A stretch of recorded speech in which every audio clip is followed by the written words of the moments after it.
Assalamualaikum warahmatullahi wabarakatuh. Jadi di sini kita akan belajar bersama-sama tentang ayat jurnal penyesuaian.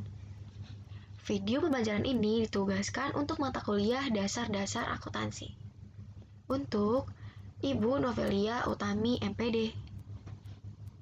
Sebelumnya, izinkan saya untuk memperkenalkan diri terlebih dahulu ya. Saya merupakan mahasiswi pendidikan ekonomi FKIP UHAMKA. Nama saya adalah Balina Lembahyung. Saya dari Pendidikan Ekonomi kelas 3A. Sebelumnya, teman-teman udah ada yang tahu belum sih apa itu ayat jurnal penyesuaian? Nah, bagi teman-teman yang belum tahu, mari kita belajar bersama-sama ya. Jadi, jurnal penyesuaian adalah jurnal yang dibuat dalam proses pencatatan perubahan saldo dalam akun sehingga saldo mencerminkan jumlah yang sebenarnya.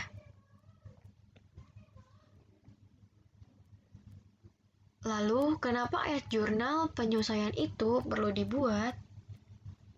Kita simak kembali lagi ya. Yang pertama, ada keadaan di mana transaksi telah terjadi, tetapi belum dicatat, seperti A. Beban yang belum dibayar, B. Pendapatan yang belum diterima, yang C. Penyusutan aktiva tetap. Yang kedua, keadaan di mana transaksi telah dicatat tetapi saldo perlu dikoreksi, seperti A. Beban dibayar di muka dicatat sebagai harta, B. Beban dibayar di muka dicatat sebagai beban, C. Beban dibayar di muka dicatat sebagai pendapatan, dan yang D. Kesalahan pencatatan dan sebagainya. Nah, ini dia akun-akun yang memerlukan penyesuaian. Ada penyusutan aktiva tetap, perlengkapan terpakai, beban yang masih harus dibayar, pendapatan yang masih harus diterima, beban dibayar di muka, pendapatan diterima di muka, dan ada penghapusan piutang tak tertagih. Jadi yang pertama kita akan membahas tentang penyusutan aktiva tetap. Penyusunan aktiva tetap seperti mesin, kendaraan, dan gedung. Pengurangan aktiva tetap setiap tahunnya perlu dihitung, karena kemampuan dalam menghasilkan barang dan jasa seiring waktu berjalan akan menurun. Maka di akhir periode perlu dibuat ayat jurnal penyesuaiannya. Seperti ini, beban penyusutan titik-titik ada di debit, akumulasi penyusutan titik-titik ada di kredit. Contoh soalnya, mesin cetak dibeli pada pertengahan tahun senilai 2 juta rupiah. Pada akhir periode, mesin cetak mengalami penyusutan sebanyak 10%. Maka ayat jurnal penyesuaiannya adalah, nah seperti ini jawabannya. Beban penyusutan mesin cetak senilai 200.000 ada di debit. Akumulasi penyusutan mesin cetak senilai 200.000 ada di kredit. 200.000 itu didapatkan dari penjumlahan 2 juta dikali 10%. Yang kedua, kita membahas tentang perlengkapan terpakai. Di akhir periode, kita harus menghitung perlengkapan yang sudah terpakai pada periode tersebut, supaya memunculkan kondisi yang sebenarnya.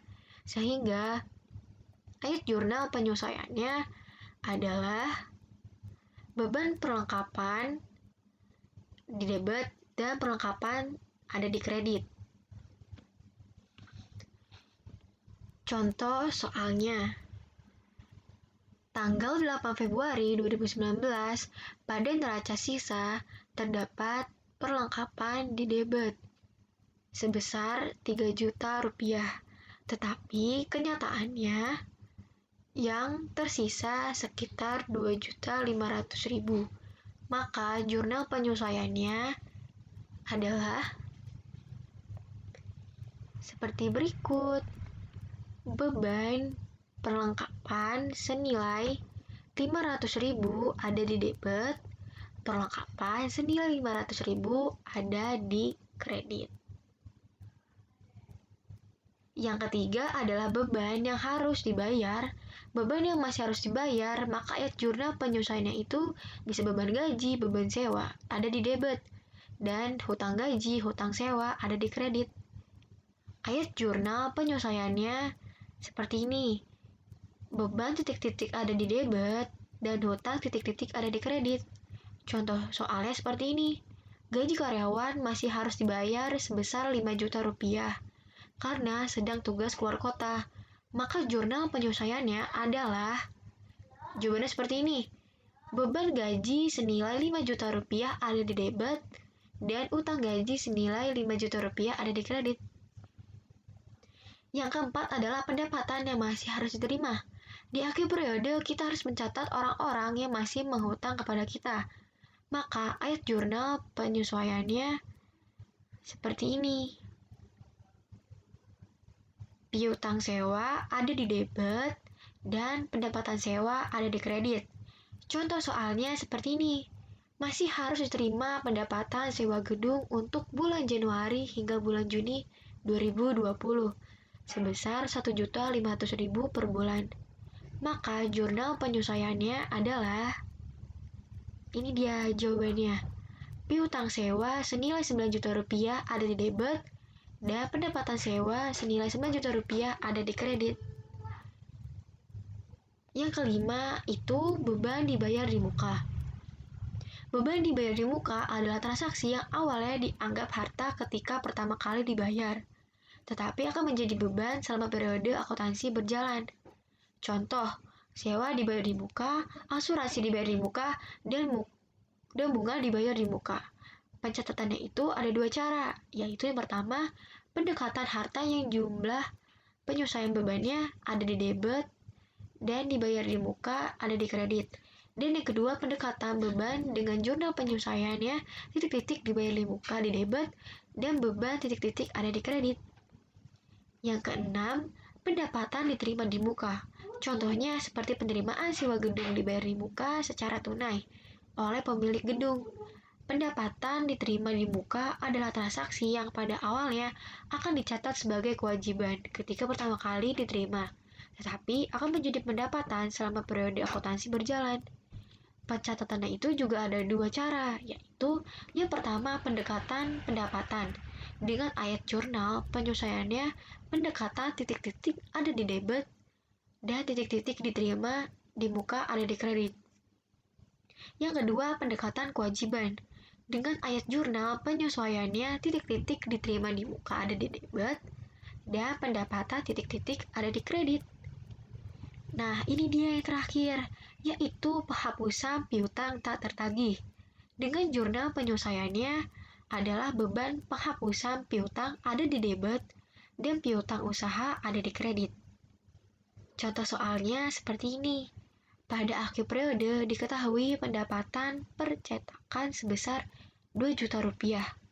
Kerugian piutang sekitar 1% dari pendapatan percetakan. Maka ayat jurnal penyelesaiannya adalah penghapusan piutang ada di debit dan piutang usaha ada di kredit. Nah, jawabannya seperti ini. Beban penghapusan piutang senilai 20.000 ada di debit dan piutang usaha senilai 20.000 ada di kredit. Jadi 20.000 itu didapat dari 2 juta dikali 1%. Nah, sudah sampai di ujung akhir tentang video pembelajaran ini. Sekian penjelasan dari saya tentang ayat jurnal penyelesaian dan terima kasih banyak atas perhatian teman-teman semua. Semoga video pembelajaran ini mempermudah kalian untuk belajar dasar-dasar akuntansi. Kurang lebihnya mohon maaf. Wassalamualaikum warahmatullahi wabarakatuh.